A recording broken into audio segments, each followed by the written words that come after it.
Ask real story YouTube চ্যানেলে আপনাদের স্বাগত। আমি আপনাদের বন্ধু সৌরভ। আজকে আবার নিয়ে এসেছি আরেকটি সত্য ভৌতিক ঘটনা আপনাদের সামনে। এখনো পর্যন্ত যারা চ্যানেলটি সাবস্ক্রাইব করেননি, প্লিজ চ্যানেলটি সাবস্ক্রাইব করে দিন এবং ভিডিও বেল আইকনে ক্লিক করে নোটিফিকেশন অন করে দিন, যাতে আমাদের পরবর্তী সমস্ত ভিডিওগুলি আপনারা পেয়ে যান। চলুন আজকের গল্পটি শুরু করা যাক। আজকের গল্পটি ঘটেছিল শহরের বুকেই একটি পরিবারের, যেখানে মানুষ ভাবে সারাদিনের ব্যস্ততার মধ্যে যেখানে মানুষের মাথায় এইসব জিনিস আসেই না, সেখানেই এই ভৌতিক ঘটনাটি ঘটেছিল। তো সেই ঘটনাটাই আপনাদের আমি বলছি। একটি সম্ভ্রান্ত পরিবার, কোনো কিছুর অভাব নেই পরিবারের মধ্যে, সমস্ত কিছু জিনিসপত্র অ্যাভেলেবেল থাকতো সমস্ত সময়। পরিবার এর সবাই একসাথে থাকতো, মানে যাকে যৌথ পরিবার আপনারা বলতে পারেন। তারই এরকম যৌথ পরিবারে 3 ভাই, বাবা মা বৃদ্ধ, বয়স হয়ে গিয়েছিল, এরকম সবাই মিলেই থাকতো। তো 3 ভাইয়ের বড় ভাই 2জনের বিয়ে হয়ে গেছিল ফার্স্টেই। তারপর ছোট ভাইয়ের একটি ভালো গ্রাম্য মেয়ে দেখে বিয়ে দেওয়া হয়। তো বিয়ে দেওয়ার বছর খানেক পরে ছোট ভাইয়ের একটি মেয়ে হয়। তো ছোট ভাইয়ের মেয়ে হওয়ার সময় তার বউয়ের কিছু কমপ্লিকেশন দেখা দিয়েছিল। তো শরীরের মধ্যে ব্লাড কম, বিভিন্ন রকম রোগ, মেয়েদের যাবতীয় যা হয় তার মধ্যে সেই কমপ্লিকেশন গুলো এসেছিল, এবং সেই কারণে বাচ্চা হওয়ার সময় ছোট বউটি মারা যায়। কিন্তু ঘটনাটি এখানেই সূত্রপাত হয়, সে মারা যাবার পরেও সে তার সেই সন্তানটিকে ছেড়ে যায়নি।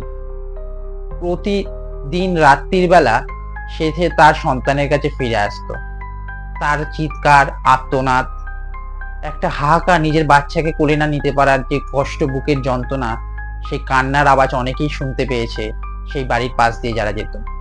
প্রতিদিন রাত্রির বেলা এই শব্দগুলো শোনা যেত।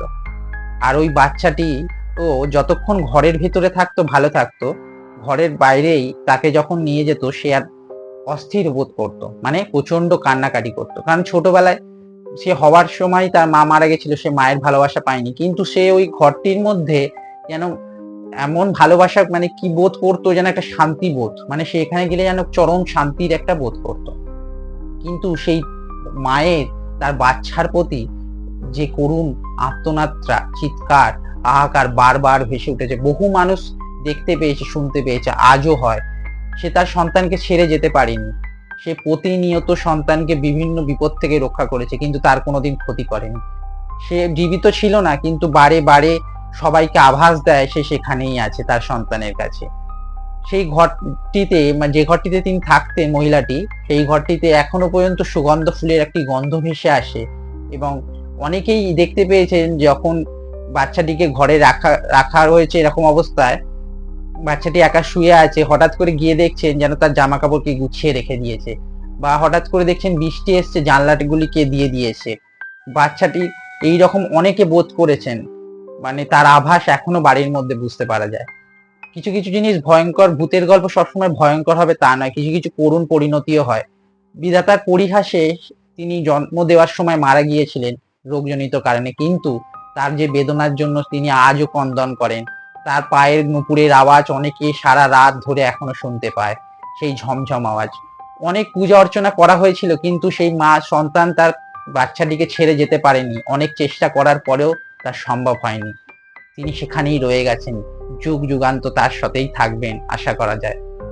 তিনি, বাচ্চাটির এখন 5-6 বছর বয়স হয়ে গেছে, কিন্তু তিনি বাচ্চাটির সঙ্গে এখনো থাকেন।